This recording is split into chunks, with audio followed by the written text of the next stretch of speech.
Alright YouTube, what's going on? Coming back at you today with another knife review, or an overview actually. This is the new Spyderco. What we got here is the Manix 2 Dark Blue. Manix 2 Dark Blue. What's so special about this? Well, this has S110v steel. Oh yeah, super steel. And literally this knife is a super steel because for just over $100, I think I paid $115 shipped, you get S110v steel in a lightweight package. Weighs in at 3 ounces. And come on. The regular Manix 2 weighs in over closer to 6 ounces, over 5 ounces for sure with the G10 scales.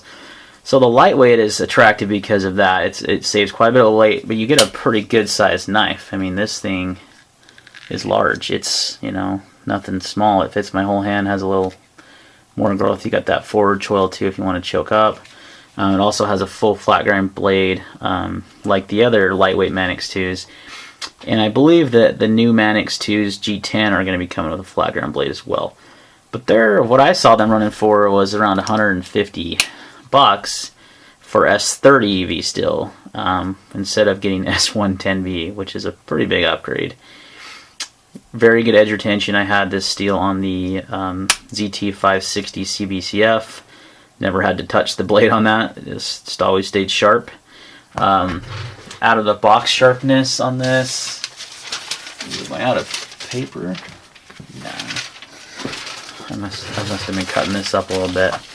But it's typical for a Spyderco. It'll go right through that. Yeah, this is kind of a torn up piece, but it's very sharp out of the box. Yeah, there you go. There's a better cut there. So, very, very sharp, as typical of Spyderco. Probably won't have to touch it. I'm not one that's going to reprofile or put a new edge on a knife if I don't have to, just because it's so time consuming, and you know, these are already plenty sharp.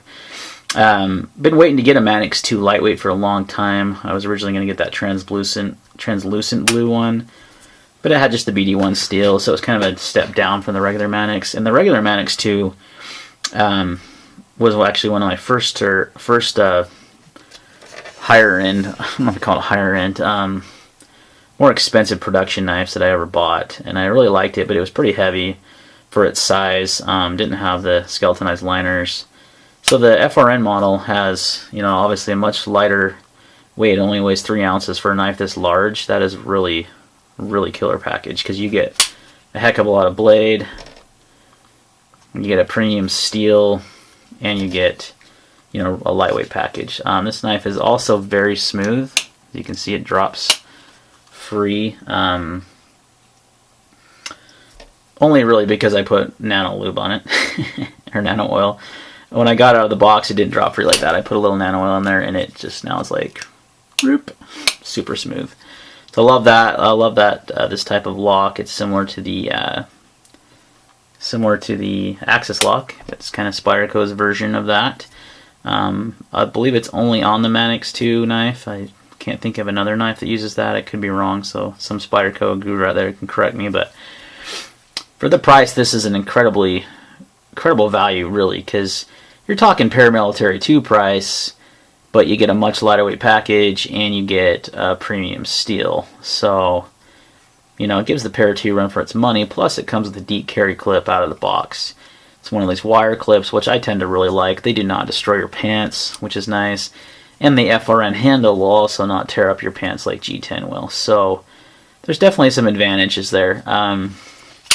So the knife's very smooth, it's very comfortable, it's got the typical good Spyderco ergonomics.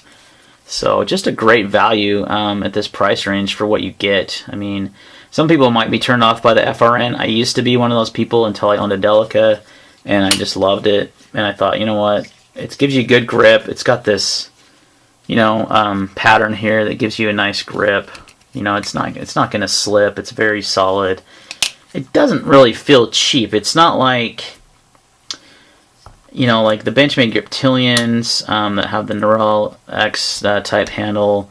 They always felt kind of hollow and cheap to me, whereas this doesn't have that feel at all to me. It's just lightweight, you know. It is pinned together construction, but they do have the adjustable pivot, which really is all you need to do to adjust a knife.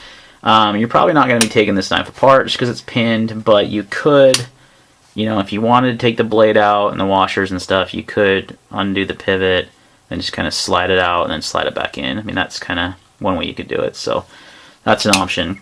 Seen a few videos on YouTube. I know Davis over at Davis Blade Works, man, forgetting his first name for a reason, did a little small review on this one, and there's another gentleman that had a smaller channel that did a couple cut tests and stuff. So there's a few videos. I wanted to get mine out there. Pretty excited about this one. I've been wanting, like I said, to get a Manix 2 lightweight, but I wasn't real keen on, not that there's anything wrong with BD1 steel, but you know, it just had kind of been out, and I was kind of waiting for something new. This handle color is really, it is really a cool blue. It's not as dark as you think it is. It's kind of a navy royal blue, I would call it. I've seen some pictures where it looks a lot lighter, so this hopefully gives you some, you know, better idea of what color the handle is in HD here. Some close-ups of that. The grind on this knife is good. It was sharpened well by Spyderco, which doesn't surprise me. I've really never ever had an issue with Spyderco knives having an uneven edge or an uneven bevel or anything. So, like I said, I probably won't have to touch it, you know, for a long time, as far as because your edge retention is going to be extremely good on this steel. So, yeah, just a quick overview. We'll keep it under 10 minutes for sure today.